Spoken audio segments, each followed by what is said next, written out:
Hola, ¿qué tal? En este vídeo, que hace parte de la sección Estudios Espíritas, vamos a continuar con el análisis de la existencia de Dios y en este vídeo vamos a poner punto y final a este tema. No lo termino porque considere que es un tema que está agotado, nada más lejos de la realidad. Es un tema de candente actualidad y sobre el que actualmente existen importantes debates e importantes estudios, pero considero que dentro de la dinámica de mi canal y dentro de esta sección ya he analizado este tema trayendo aquellos elementos que considero deben ser tenidos en cuenta a la hora de hacer ese análisis racional al respecto de la existencia de Dios. Quiero también en esta lista de reproducción que tiene por título Estudios Espíritas empezar a tratar otros temas como la inmortalidad del alma, la reencarnación, la comunicabilidad de los espíritus y hacer un estudio amplio y profundo al respecto de la mediunidad.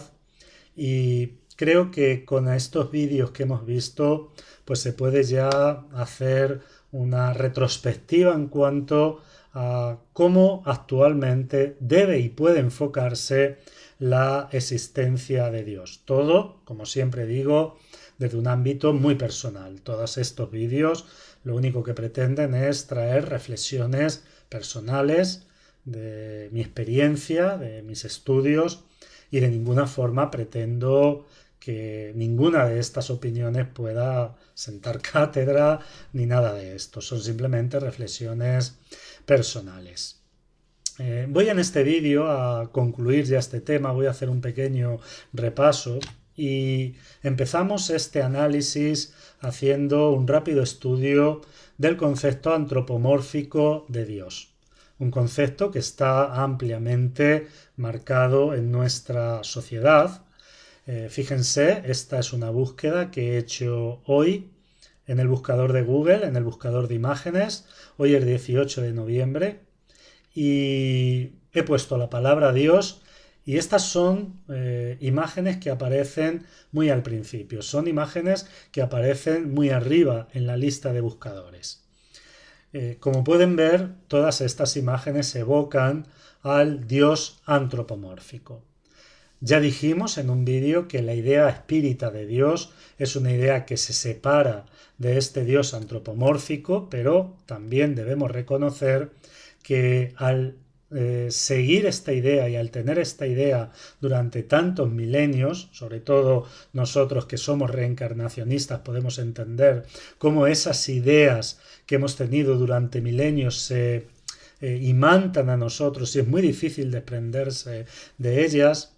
Pues por esto, en algunas obras espíritas, incluso en obras de la propia codificación, a pesar de que el espiritismo ofrece claramente una idea de un Dios que se aparta del concepto del Dios antropomórfico, luego encontramos conceptos que nos evocan a ese Dios antropomórfico. Y por supuesto, con el paso del tiempo debemos ir superando todos estos conceptos y apostando por un Dios distinto y por un Dios más, como dicen los espíritus, inteligencia suprema, causa primera de todas las cosas, y esto solamente para tener una ligera idea, porque ya dijimos que a Dios no se le puede definir porque cualquier definición de Dios lo limitaría a los conceptos en los cuales lo estamos definiendo. Por lo tanto, apostamos en los vídeos primeros por esa visión no antropomórfica de Dios. Pero esta visión antropomórfica es la visión que ha existido en nosotros a lo largo de la historia de la humanidad y llegó un momento en el que el ser humano empezó a preguntarse el porqué de las cosas y empezó a considerar que para obtener el conocimiento, para que nosotros podamos conocer algo y conocerlo con garantías de verdad, lo que debemos hacer es no solamente afirmar las cosas, sino también demostrar aquello que estamos afirmando. Y es así como surge y cómo se desarrolla el pensamiento científico y racional. Todo, por lo tanto, quedó sujeto a el elemento de la prueba. Y todo aquello que no podía ser probado empezó a cuestionarse y empezó a, en algunos casos, negarse. Y es lo que pasó con la idea de la existencia de Dios.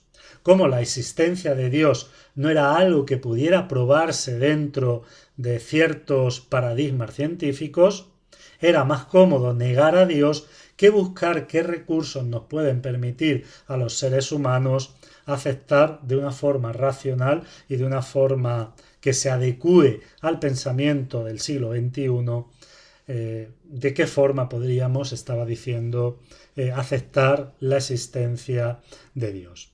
Y por lo tanto se creó una dicotomía, una separación casi radical entre aquellos conocimientos que llegan al ser humano a través de la ciencia y que son empíricos, que son observables, que se pueden medir, que se pueden cuantificar, y aquellos conocimientos que hacen parte de cuestiones espirituales o que hacen parte del propio Dios. Y se creó esa separación radical entre los procedimientos epistemológicos de la ciencia y los procedimientos epistemológicos de religiones o de todo aquel procedimiento que hablara de cuestiones espirituales o de Dios.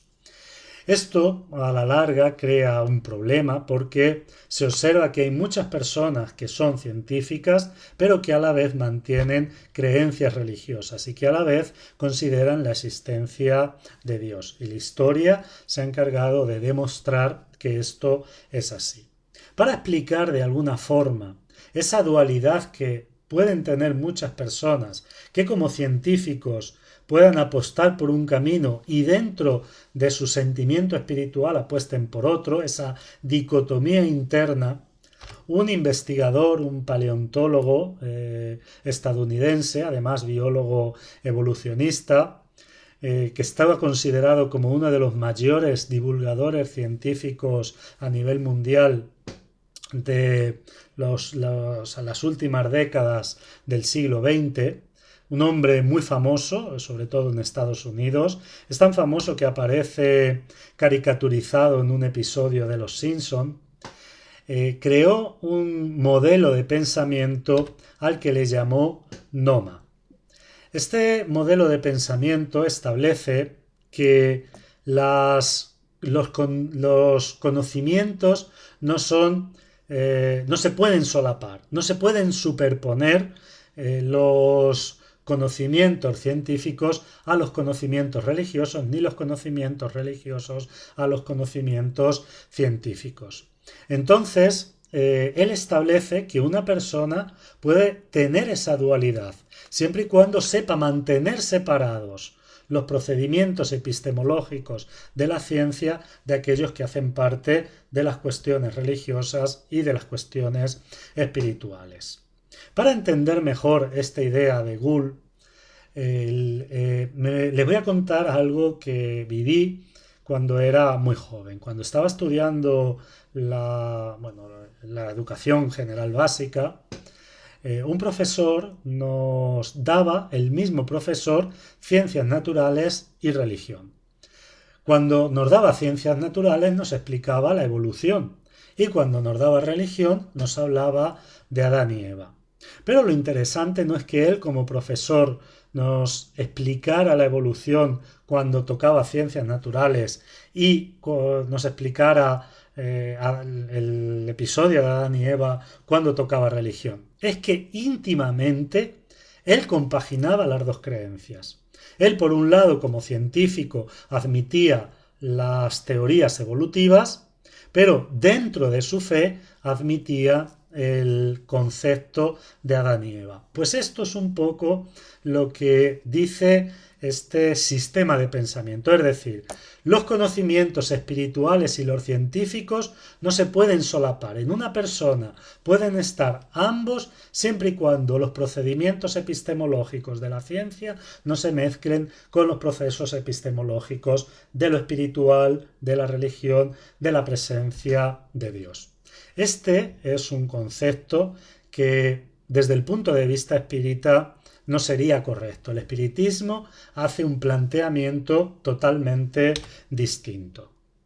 Y nosotros tenemos en el Evangelio según el Espiritismo una reflexión de Allan Kardec que desde mi punto de vista es bastante significativa y yo creo que sobre ella es importante reflexionar, porque Allan Kardec establece que si Dios es la causa primera de todas las cosas, Dios debe ser la causa tanto de las leyes materiales como de las leyes espirituales.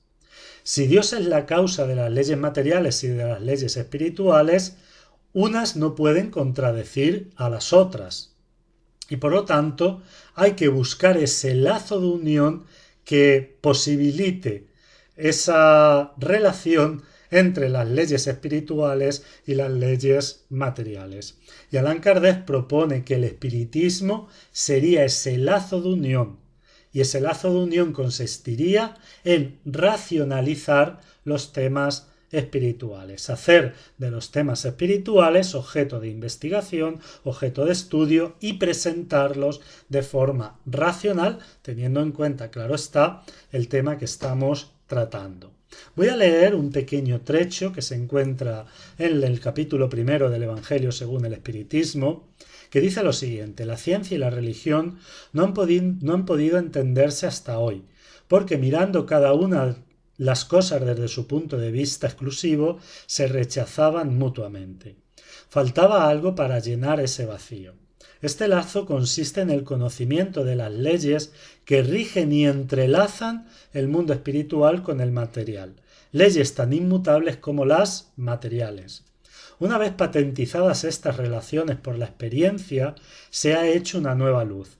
La fe se ha dirigido a la razón no ha encontrado nada ilógico en la fe y el materialismo ha sido vencido. Fíjense porque estas reflexiones de Kardec son muy interesantes, porque el papel del espiritismo será traer a los fenómenos espirituales una metodología de comprobación y de investigación que permita avalar la realidad de estos fenómenos espirituales. Por lo tanto, Allan Kardec está apostando porque los procesos cognitivos espirituales tengan la misma forma o la misma epistemología que aquellos que hacen parte de la materia. Y ese sería, desde el punto de vista de Allan Kardec, la misión del espiritismo. Y es esto básicamente lo que he buscado con esta serie en cuanto al análisis de la existencia de Dios. Esto lo empieza el propio Allan Kardec cuando pregunta qué pruebas tenemos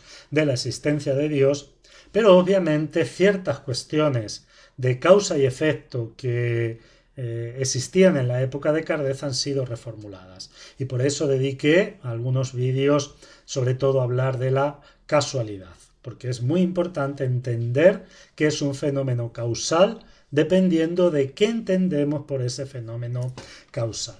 Por lo tanto, hemos visto y hemos tenido como objetivos en esta serie por un lado, una definición espírita de Dios. No se puede hablar de la existencia de Dios si no sabemos de qué Dios estamos hablando. Es imposible demostrar la existencia del Dios antropomórfico, pero creo que si se sigue un procedimiento racional correcto se puede llegar a deducir la existencia del Dios que se puede entrever desde un punto de vista espírita. Hicimos también un análisis del concepto del Dios de los huecos. Es muy importante no recurrir a Dios para llenar los vacíos de nuestra ignorancia.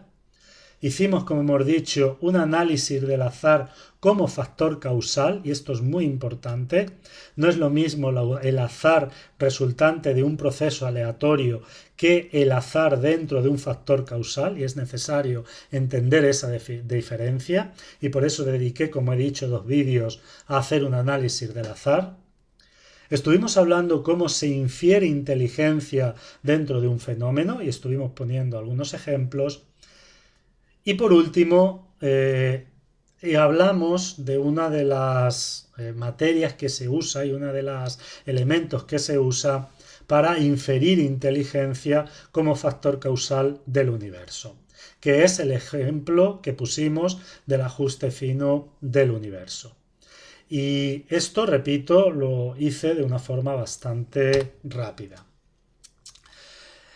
De todas formas, cuando analicé el ajuste fino del universo, lo hice muy superficialmente, solamente analicé tres constantes, pero actualmente se considera que pueden existir unas 20 constantes, que todas ellas deben estar en unos parámetros sumamente ajustados para poder explicar el universo.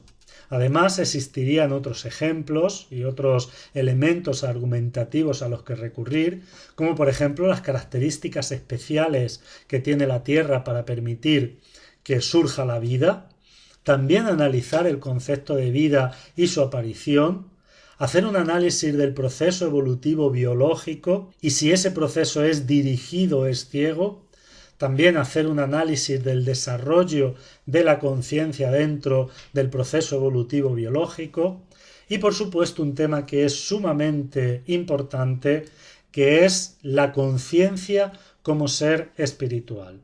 Si podemos demostrar de alguna forma la existencia de la conciencia como ser espiritual independiente del cuerpo, ahí estaremos también dando un paso importante a la hora de un análisis de la existencia de Dios. Y esto es algo que vamos a hacer a partir de ahora, y a partir de ahora pues vamos a ver el concepto de la inmortalidad del alma. Con esto lo que quiero decir es que realmente el tema de la existencia de Dios es un tema tan amplio que solamente hemos podido analizarlo de una forma bastante superficial.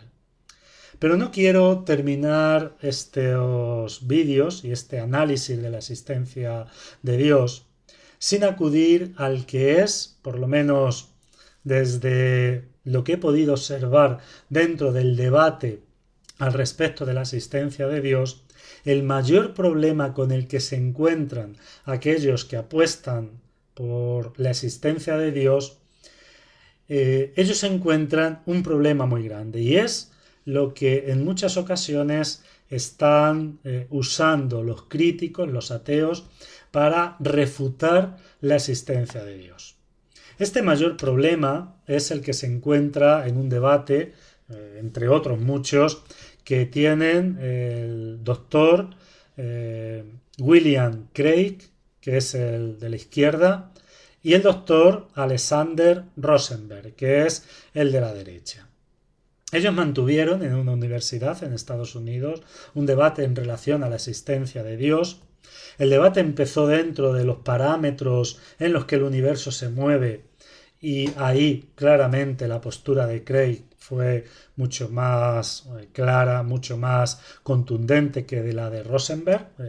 En esa parte del debate Craig argumenta mucho mejor y defiende la existencia de Dios con razones mucho más fuertes que las que usa Rosenberg para negar la existencia de Dios, pero a determinada altura del debate Rosenberg aborda una cuestión para la que desde mi punto de vista Craig no tiene respuesta. El argumento de Rosenberg fue el siguiente: si ese Dios que usted está pintando existe, es decir, si ese Dios es infinitamente sabio, también infinitamente bueno, ¿cómo explicamos el mal? Si ese Dios es así, ¿cómo no hace nada delante de la injusticia? Si estamos hablando de la existencia de un Dios que es amor y que además es infinitamente sabio, ¿cómo se queda de brazos cruzados delante del dolor por el que millones de personas pasan a diario en nuestro planeta? Y este es el mayor desafío, desde mi punto de vista, que tienen y tenemos los que aceptamos la existencia de Dios para que se pueda entender la existencia de una causa inteligente, creadora de todo el universo, creadora de los seres humanos, y que además no sea incompatible con estos procesos de dolor, de injusticia, de sufrimiento. En este punto, el espiritismo tiene muchísimo que decir. Desde mi punto de vista, el espiritismo, a día de hoy, es quien mejor ha respondido a estas preguntas. Ahora bien, al decir que es, desde mi punto de vista, quien mejor responde a estas preguntas, no pretendo decir ni que responda a todas las preguntas, ni que todas las respuestas del espiritismo sean 100% satisfactorias. Creo que desde el espiritismo se puede entender, por lo menos de una forma general, el surgimiento del dolor, la presencia del mal, el episodio de injusticia, y digo entender, no nunca justificarlos, pero para que el espiritismo pueda estar a la altura de este debate y pueda presentar sus argumentos de forma coherente a la época en la que nos encontramos, debe presentar la reencarnación no de forma punitiva. Muchas veces leemos en obras espíritas conceptos que nos recuerdan mucho a los conceptos arcaicos de expiación, de purgar los pecados, de sufrir lo que han hecho sufrir. Y este concepto es un concepto inherente a la ley del Tailión que se encuentra en el Antiguo Testamento. La propuesta del espiritismo a este respecto, al respecto de la reencarnación y al respecto de cómo por intermedio de la reencarnación podemos comprender la ley general que de alguna forma podría explicar ciertos fenómenos de dolor, ciertos fenómenos de sufrimiento, debe ser una propuesta evolutiva que dignifique al ser humano, no que transforme al ser humano en un ente que está purgando, que está sufriendo, que está expiando los pecados cometidos en una reencarnación anterior. La propuesta, como digo, ha de ser educativa, ley de consecuencias, pero nunca ley de punición, ley de expiación, ley de pagar, que hace parte de una terminología religiosa que obviamente está muy superada y que no vale para presentar la existencia de Dios desde un punto de vista racional en el siglo XXI. El tema de la reencarnación lo trataré mucho más adelante porque seguidamente a este tema voy a hablar al respecto de la inmortalidad del alma. Creo que no se puede entender la reencarnación si antes no se aborda la cuestión de la existencia de Dios y posteriormente la existencia del alma. Pero cuando abordemos la idea de la reencarnación, voy a intentar, repito, desde un punto de vista totalmente subjetivo y sin pretender dar respuestas definitivas, presentar cómo desde el espiritismo podemos entender algunos de los problemas que encontramos en el ser humano. Repito, sin pretender responder a todo y dar soluciones definitivas para todo. Creo que estamos aún muy lejos de entender la vida, creo que estamos aún muy lejos de entender todos los procesos educativos que tiene la vida para nuestra evolución y por lo tanto querer tener respuestas para todo me parece de una pedantería muy grande. Con esto dejo el vídeo, espero que esta serie haya podido ser útil para todos y todas. Les dejo aquí como siempre mi correo electrónico. Y bueno, si quieren estar actualizados con el contenido que voy subiendo, pueden suscribirse a este canal y recibirán una notificación cada vez que suba un vídeo. Pues solo me queda agradeceros por haber seguido esta serie y nos vemos en el siguiente vídeo.